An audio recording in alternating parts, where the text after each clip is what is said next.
Yan nga, makarelax. Wala po yan, walang aerator, saka filtration na DIY. Wala po yan. Kumbaga nagpuno. Tingnan mo naman makarelax na buhay yung mga krillings. Yan o. So, tingnan natin huliin ko, tingnan ko. Yun o. Yan o, kadami o. Hello mga karelax! At magandang araw po sa inyo lahat yan. At ito, welcome back to my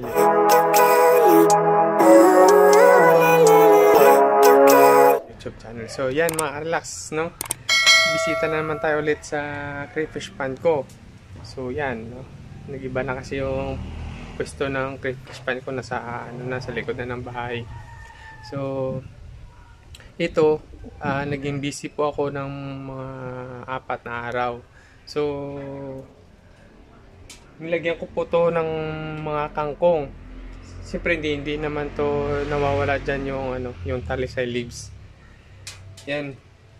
So walang nagpapakain. So titingnan ko ngayon kung nandyan pa sila. So tara, i-check po natin ngayon sa 4 na araw kung hindi ko na asikaso yung crayfish pond ko. So tara. So, binuksan ko lang konti. So yan yung mga kangkong dyan, no? Wala na dahon. Yan. Naubos na. Naubos. So ngayon ay wala ko naman nakitang patay na na mga crayfish saka krillings. Yan. So yan, may krillings dun. Laki na. So ito, ibig sabihin mayroon dyan laman. Kasi yan yung talisay leaves na sa loob ng hides nila. So yan, yun, nandun yung lalaki ko. So nandun yung mga krillings na malaki na. So dito mayroon din krillings. So wala naman ako nakikitang patay. Yan yung mga muli ko. So yan mga karelax, no? Tiningnan ko, mayroon po akong buried na kung dito na malapit na mag-hatch. So yan siya oh. So dito sa galing, so may nakita ko mga dyan, mga krillings oh, yun. Yan.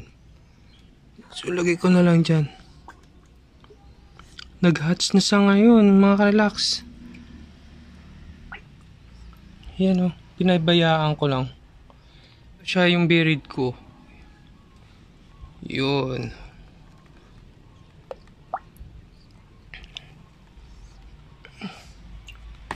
Uy. Itong patong. Dito. Yan. Tingnan ko kung pwede na ipagpag. Pero meron ako nakikitang mga mga krillings na nalaglag na mga karelax. Yan. So yan nga. Mga karelax, wala po yan walang aerator saka filtration na DIY. Wala po yan. Kumbaga nagpuno. Tingnan mo naman mga karelax na buhay yung mga krillings. Yan So tingnan natin huliin ko, tingnan ko. Yun yan kadami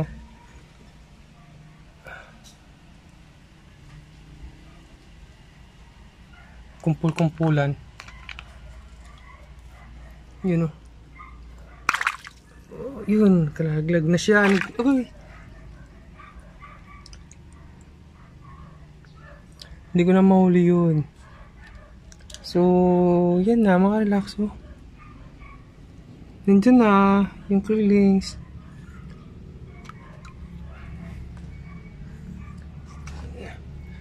Bigyan natin ng pagkain.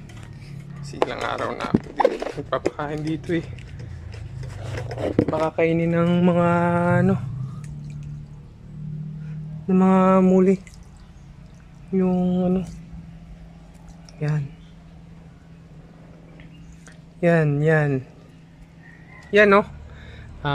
mayroon na po nag-hatch yung ko yung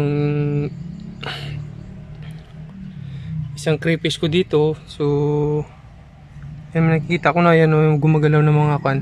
So, hindi naman kinakain ng ano, ng mga muli, oh. Yan, oh. Yun, nakita ko na sila, oh. Yan, oh. Gumagalaw. So, yan lang, mga relax, no. Share ko lang ulit. So, yun, oh. Yung krillings ko na isa na unang hatch, malalaki na. So, yan, maraming salamat. Hanggang dito na lang.